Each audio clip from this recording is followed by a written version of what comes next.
평안하십니까? 오랜 기간 동안 계속해서 온라인으로 하나님 앞에 예배를 드리게 되었습니다. 오늘 4월 5일 종료 주일입니다. 하나님 앞에 우리가 대면하여 예배를 드리지는 못하지만 우리의 마음과 정성과 우리의 온 마음을 다해서 하나님 앞에 예배 드리는 시간이 되기를 바랍니다. 우리 사도신경으로 우리 신앙을 고백하며 하나님 앞에 예배를 드리겠습니다. 나는 전능하신 아버지 하나님 천지의 창조주를 믿습니다. 나는 그의 유일하신 아들 우리 주 예수 그리스도를 믿습니다.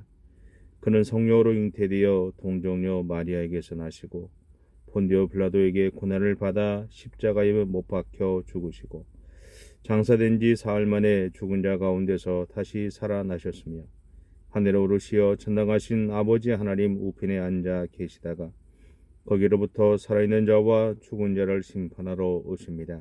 나는 성령을 믿으며 거룩한 공교회와 성도의 교제와 죄를 용서받는 것과 몸의 부활과 영생을 믿습니다. 아멘. 우리 찬송가 287장입니다. 제가 카톡으로 보내드린 순서지를 보시면 찬송가 287장입니다.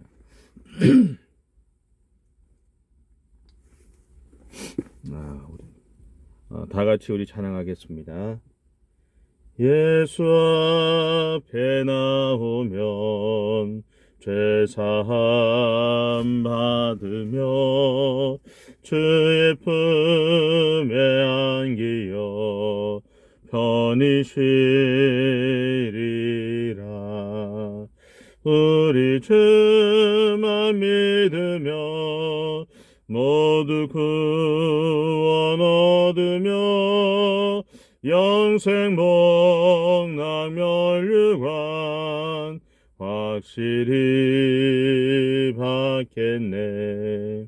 예수 앞에 나와서 은총을 받으며 마음의 기쁨 넘치어 감사하리라. 우리 주만 믿으면 모두 구원 얻으며 영생 복락 멸류관 확실히 받겠네. 예수 앞에 설 때에 흰 옷을 입으며 밝고 빛난 내 집에 길이 살리라. 우리 주만 믿으며 여두 구원 얻으며 영생 복락 멸류관 확실히 받겠네. 오늘 우리에게 주신 말씀은 마태복음 21장 1절부터 11절까지 말씀입니다. 마태복음 21장 1절부터 11절까지입니다. 제가 가지고 있는 성경으로 신약 성경 34페이지에 있습니다.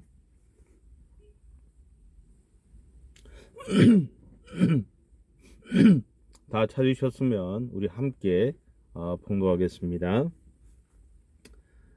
그들이 예루살렘에 가까이 가서 감람산 벳바게에 이르렀을 때에 예수께서 두 제자를 보내시며 이르시되 너희는 맞은편 마을로 가라.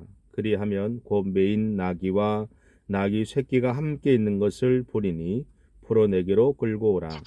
만일 누가 무슨 말을 하거든 주가 쓰시겠다 하라. 그리하면 즉시 보내리라 하시니 이는 선지자를 통하여 하신 말씀을 이루려 하심이라. 일러스되 시온 딸에게 이르기를 내 왕이 내게 임하나니 그는 겸손하여 나귀 곧 멍에 매는 짐승의 새끼를 탔도다 하라 하였느니라. 제자들이 가서 예수께서 명하신 대로 하여 나귀와 나귀 새끼를 끌고 와서 자기들의 굿옷을 그 위에 얹음에 예수께서 그 위에 타시니 무리의 대다수는 그들의 굿옷을 길에 펴고 다른 이들은 나뭇가지를 베어 길에 펴고 앞에서 가고 뒤에서 따르는 무리가 소리 높여 이르되 호산나 다윗의 자손이여 찬송하리로다 주의 이름으로 오시는 이여 가장 높은 곳에서 호산나 하더라. 예수께서 예루살렘에 들어가시니 온 성이 소동하여 이르되 이는 누구냐 하거늘 무리가 이르되 갈릴리 나사렛에서 나온 선지자 예수라 하니라. 아멘. 12년 전에 제가 받은 파일 중에 하나 중에 파일에 보면 북한에 있는 지하교회의 성도인 한 할머니가 이불을 뒤집어 쓰고 소리를 죽였지만 그러나 흐느끼면서 대한민국과 또 북한의 그리스도인들, 북한의 복음화를 위해서 기도하는 내용을 제가 들은 적이 있습니다. 아마도 10년이 지났지만 지금도 눈물로 이 대한민국과 이 북한에 있는 크리스찬들과 북한의 복음화를 위해서 기도하는 지하교인들이 북한에 많이 있을 겁니다. 그들은 가진 고문과 또 생명을 위협하는 압제 속에서도 주님만을 바라보고 믿음의 길을 가려고 부단히 애를 쓰는 사람들입니다. 그들의 믿음의 현장은 믿음 때문에 자신의 생명을 잃을 수 있는 그것이죠. 그러면서도 그들은 자신들의 선조들이 가지고 있었던 그 믿음을 계승해 나가고 그러니까 지켜나가고 가기를 원하는 모습을 가지고 있습니다. 물론 오늘 우리가 이야기하는 우리가 읽고 있는 성경의 내용과 그들이 이야기하는 성경의 내용이 조금 다를 수도 있습니다. 왜냐하면 그들은 지금 성경을 가지고 있는 것이 아니라 예수님 당시에 유대인들처럼 구전으로 들었던 말씀들을 가지고 있기 때문에 그렇습니다. 근데 그럼에도 불구하고 분명한 것은 뭐냐면 말씀이 조금씩 다를 수는 있을지 모르지만 하나님을 향한 그들의 마음은 동일하다라는 겁니다. 그들에게는 오직 예수만이 유일한 소망입니다. 그래서 그들은 예수님 말을 붙잡고 이 절망의 상황에서도 희망의 끈을 놓지 않는 겁니다. 그것이 그들로 하여금 그들이 서 있는 그 절망의 상황 안에서 살아갈 수 있는 유일한 방법이기 때문에 그렇습니다. 이것은 오늘날 코로나19라는 이 바이러스로 인해서 중국에서 시작되어져서 한국으로 들어오고 어쩌면 이 아시아권에서 머무를 것 같았던 그 바이러스가 전 세계에 퍼지면서 경제, 사회, 문화 모든 것들이 글로벌 시대라고 하는 그런 어떤 지구 자체가 전 세계가 하나의 가족이라고 하는 그 사실 자체가 무너지게 만들어버리는 이 현실 속에서 살아가고 있는 우리들 또한 어쩌면 오직 예수 그리스도만이 우리의 희망이라는 것, 소망이라는 것을 품고 살아가야 될 또 하나의 이유를 발견하는 시간이 될 것이라고 저는 믿습니다. 우리는 마음대로 예배당을 갈 수 있고 또 예배도 드릴 수 있습니다. 목이 터져라 찬양을 할 수도 있습니다. 그럼에도 불구하고 오직 예수님만으로 만족하던 이 신앙의 삶을 우리의 삶에서 상실하고 있지는 않습니다. 마음대로 예배당을 가고 마음대로 기도하고 마음대로 찬양하고 마음껏 예수님의 복음을 전하며 살아갔던 우리의 그 삶 속에서 언젠가부터 예수 그리스도만으로 만족합니다라고 했던 과거의 우리의 신앙의 선배들처럼 우리는 정말 예수 그리스도만으로 만족하고 살아가는 그 삶을 혹시나 우리의 삶에서 잃어버리고 있지는 않았을까요?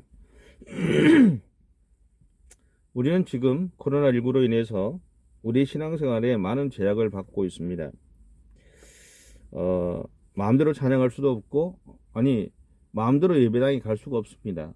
함께 모여서 대면하여서 함께 말씀을 나누고 하나님 앞에 함께 찬양하면서 영광을 돌릴 수 있는 그 자리에 모일 수가 없습니다. 그것이 오늘 우리가 겪는 신앙생활의 한 단면이죠. 이전까지 우리는 아무런 제약 없이 마음대로 했습니다. 근데 그것이 이 시간들을 통해서 얼마나 큰 은혜였고 그것이 복이었음을 우리는 발견하게 될 겁니다. 물론 코로나19는 전 세계 모든 나라와 수많은 사람들이 고통을 겪게 하고 그리고 전 세계에 있는 크리스찬들의 신앙생활에 제약을 가하고 있는 것은 분명합니다. 그렇다고 해서 이 코로나19가 우리를 포함해서 전 세계 크리스찬의 신앙을 변질시킬 수 있을까요? 그럴 수도 있을 겁니다. 그러나 저는 그렇지 않다고 믿습니다. 왜냐하면 우리는 어떤 상황에서도 하나님을 바라보는 훈련을 평생을 해왔기 때문입니다.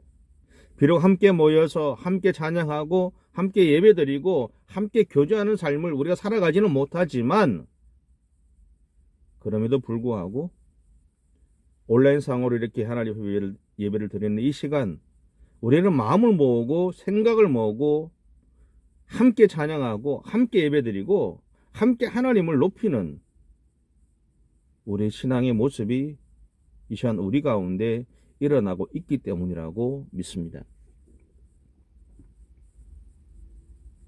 그럼에도 우리는 조금 방어할 수 있습니다. 방향성의 상실을 겪을 수도 있습니다. 그럼에도 불구하고 분명한 것은 하나님을 향한 우리의 사랑을 끊을 수는 없죠. 다른 한편으로 이 코로나19를 보면 우리의 믿음에 유익을 주는 사건일 수도 있습니다. 앞에서 언급했듯이 우리는 지금까지 마음대로 예배를 드리는 이것이 우리에게 가장 큰 복이라는 이야기를 수없이 했지만 실제로 그것이 우리의 삶에 다가오지 않았습니다. 그런데 이 시간들을 통해서 예배당을 하나님 앞에 함께 모여서 예배 드리는 그 시간들을 사모하게 되고 함께 교제했던 성도들과 만나서 교제하고 사랑을 나누었던 그 시간들을 향한 그것이 얼마나 큰 은혜였고 축복이었는지를 우리는 발견하게 되기 때문입니다. 그리고 같은 크리스천들 중에서 나와 다른 신앙의 자세를 가진 사람을 향해서 그리고 우리와 달리 죽음의 공포 앞에서 두려워 떠는 대다수의 세상 사람들을 위로하고 용납할 수 있는 시간이 되기 때문입니다. 다시 우리의 신앙을 돌아보는 거죠. 세상을 향해서 우리가 어떤 신앙의 태도를 가져야 되고 세상 사람들을 향해서 우리가 어떤 마음들을 가져야 하는지 단지 내 입장에서 복음을 전하던 그 삶이 아니라 그들의 입장에서 복음을 전하고 그들의 입장에서 주님의 사랑을 이야기하고 그들의 입장에서 주님의 사랑을 실천하며 사는 것이 무엇인지를 다시 한번 발견하는 그런 시간이 되기 때문에 저는 이 시간들이 우리에게 유익하다고 생각을 합니다. 자, 본문으로 들어가서 오늘 본문에서 예수님은 나귀를 타고 예루살렘으로 입성하셨습니다. 사실 이전에도 예수님은 여러 번 예루살렘에 오셨죠. 하지만 오늘은 조금 다른 분위기였습니다. 왜냐하면 백성들이 예수님을 향해서 이렇게 호소했기 때문입니다. 호산나 다윗의 자손이여 찬송하리로다. 주의 이름으로 오시는 이여 가장 높은 곳에서 호산나 하더라. 일반적으로 호산나라는 말에는 우리를 구원하소서라는 의미가 포함되어 있습니다. 그러게 이스라엘 백성들은 지금 예수님을 자신들의 구원자로 맞아들이고 있습니다. 여러분, 아무에게나 호산나라고 이야기하겠습니까? 이 호산나라는 이야기는 아무에게나 할 수 있는 이야기가 아닙니다. 특별히 유대인들에게는 그들의 구원자를 이야기할 때, 그리고 하나님을 향해 기도할 때 할 수 있는 이야기죠. 그렇게 보면 지금 백성들은 예수님을 자신들의 구원자로 맞아들이는 게 맞습니다. 그리고 지금 예수님은 왕으로서 예루살렘에 들어가셨던 겁니다. 그래서 백성들은 융단을 깔고 귀빈을 맞이하는 것처럼 자신들의 겉옷을 벗어서 예수님이 지나가시는 길에 깔았던 겁니다. 하지만 이것 때문에 유대 지도자들은 예수님을 두려워했습니다.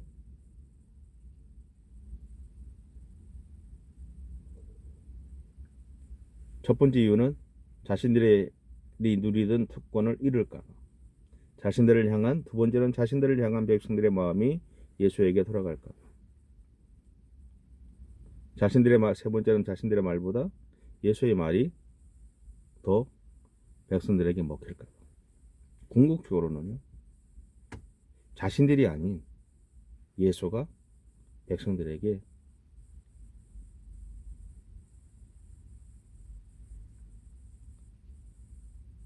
인정받는 것이 싫었기 때문에 그렇습니다.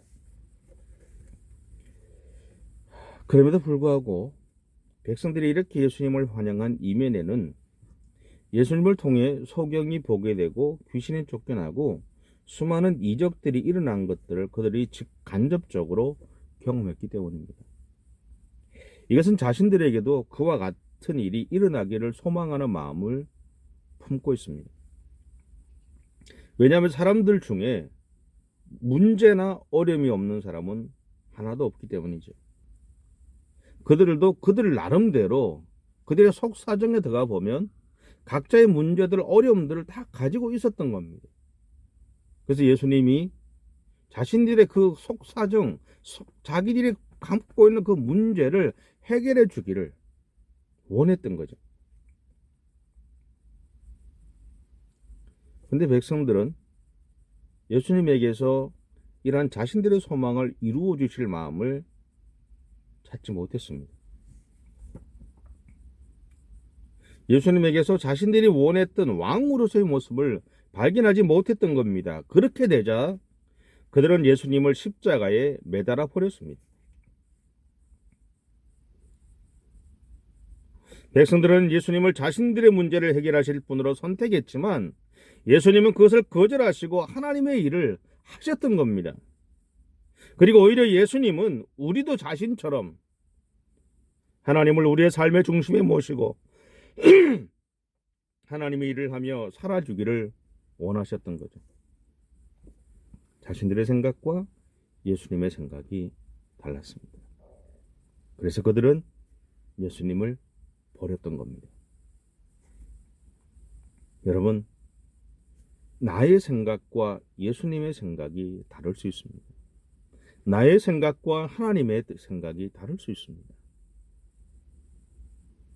그때 우리는 하나님의 생각에 순종해야 합니다. 참 어려운 일이죠. 자, 그렇다면 우리가 하나님을 우리의 삶의 중심에 모시고 산다는 것은 무엇을 의미하겠습니까? 레오나르도 다빈치라는 사람이 있죠. 이 사람은 15세기 이태리가 낳은 유명한 화가고 조각가고 건축가였으며 과학자였습니다. 대단한 사람이죠. 그런데 그의 나이 43세 때 이태리 밀란의 도빙코 공이 예수님의 마지막 만찬의 모습을 그려달라고 부탁을 하게 됩니다. 그 부탁을 받은 다음에 그는 온갖 정성과 심혈을 기울여서 예수님의 마지막 만찬을 완성합니다. 그런데 그가 맨 처음 그린 이 예수님의 만찬 그림에는 예수님께서 오른손으로 잔을 높이 들고 계셨고 그 양쪽에 6명의 제자들이 그려져 있었다고 합니다. 그런데 이 작품이 완성되어졌을 때는 예수님의 오른손에는 잔이 없었습니다. 왜냐하면 다빈치가 일반적으로 작품을 완성한 다음에는 친한 친구들을 불러서 그 작품에 대한 이야기를 듣는다고 합니다.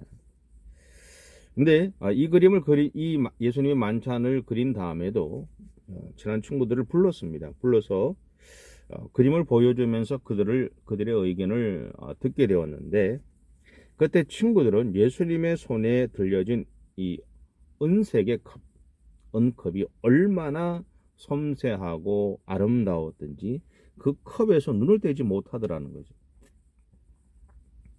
그 모습을 바라본 다빈치는 예수님의 손에 있던 그 은색의 컵을 쥐어버리고 맙니다.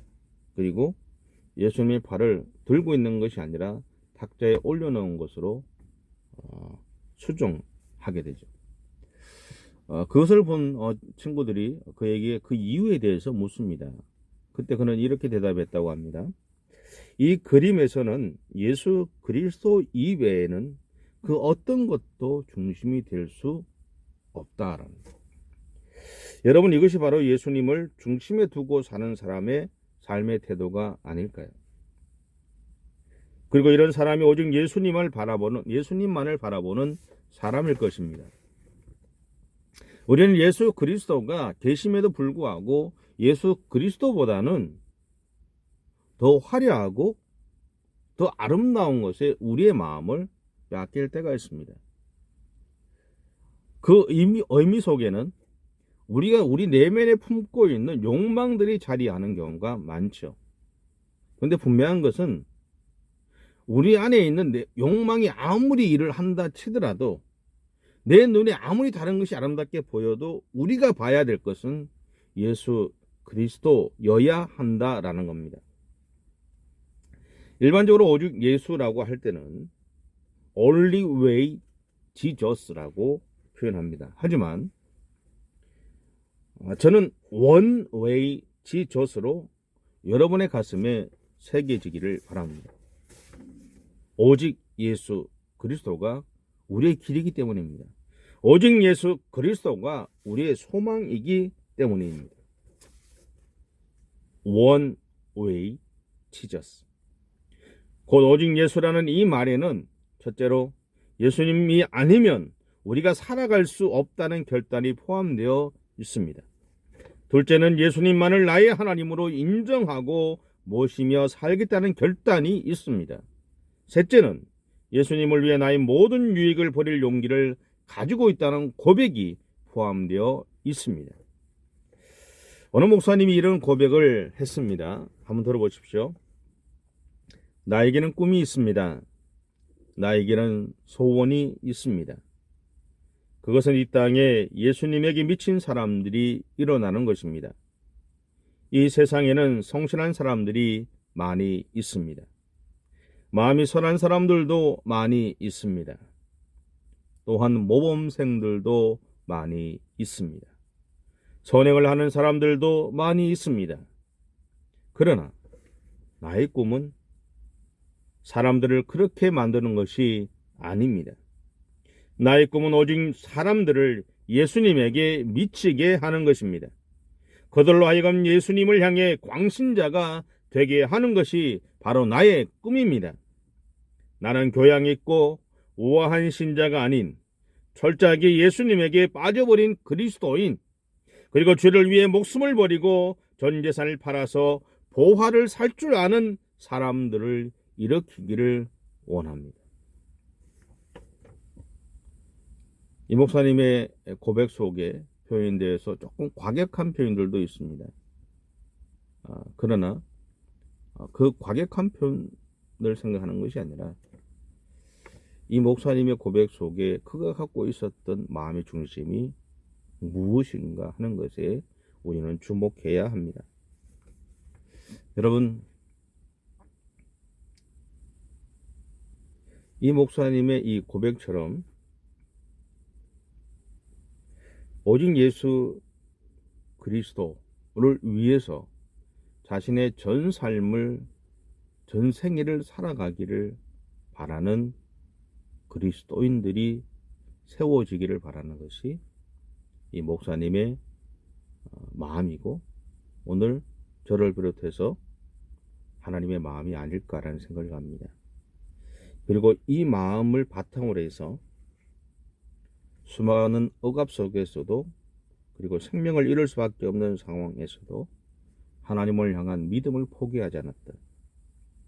그리고 이 민족과 교회를 위해서 기도하는 북한 지하 교인들이 가지고 있었던, 하나님을 향한 믿음을 포기하지 않았던 그 신앙이 북한의 지하 교인들이 가지고 있던 신앙의 자세라고 저는 생각합니다.